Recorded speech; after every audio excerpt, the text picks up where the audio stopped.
ખેડાના નડિયાદમાં બહાર આવેલ લવ જેહાદના બનાવના ઘેરા પ્રત્યાઘાત જોવા મળી રહ્યા છે। લવ જેહાદના પગલે આજે વિશ્વ હિન્દુ પરિષદ દ્વારા નડિયાદ બંધનું એલાન આપવામાં આવ્યું છે। ત્યારે વિશ્વ હિન્દુ પરિષદ દ્વારા આપવામાં આવેલા બંધના એલાનને સજ્જડ પ્રતિસાદ મળી રહ્યો છે। વેપારીઓ દ્વારા પણ આ બંધના એલાનને સ્વયંભૂ અપનાવી લઈ શહેરમાં સજ્જડ દુકાનો બંધ રાખી છે। સવારના સમયે વીએચપીના કાર્યકરો દ્વારા 200થી વધારે બાઇકો સાથે રેલી યોજી હતી, જેમાં કાર્યકરો દ્વારા બજારમાં ફરી જે કોઈ દુકાનો ખુલ્લી હોય તેને બંધ કરવા રજૂઆત કરી હતી। તો બંધના પગલે કોઈ અનિચ્છનીય બનાવ ન બને તે માટે પોલીસ દ્વારા 2 ડીવાયએસપી, 5 પીઆઈ અને અન્ય પોલીસ સહિતનો સ્ટાફ શહેરમાં ફાળવી દેવાયો છે।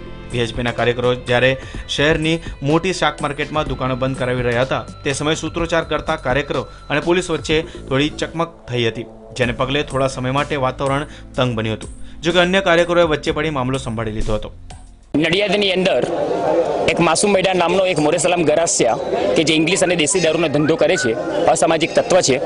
એ ઓલરેડી 2 પત્નીઓનો તો એ પતિ છે જ, પરંતુ એની ઉંમર એક 43 વર્ષ પણ 21 વર્ષની એક ડોક્ટર લાઇનની ખૂબ જ હોશિયાર પટેલ પરિવારની એક દીકરીને ફસાવીને અત્યારે એને લઈને ખબર નહીં ક્યાં જતો રહ્યો છે અને એને ભગાડીને એની સાથે લગ્ન કરી લીધેલા છે। એની વિરુદ્ધમાં આ સમગ્ર નડિયાદનો આ હિન્દુ સમાજ એક થઈને આજે તેના વિરુદ્ધમાં આ બંધનું એલાન આપેલું છે। જે બંધનું એલાન આપવામાં આવેલ છે એ બાબતે કોઈ અનિચ્છનીય બનાવ ન બને તે માટે જરૂરી તમામ જગ્યાએ એ રીતે પોલીસ બંદોબસ્ત ગોઠવી દેવામાં આવેલ છે। તેમજ જે ભોગ બનનાર છોકરી જેને શોધવા માટેના પણ પ્રયત્નો ચાલુ છે, ટૂંક સમયમાં એને શોધી કાઢવામાં આવશે। Kalpesh Patel, news online, Kheda.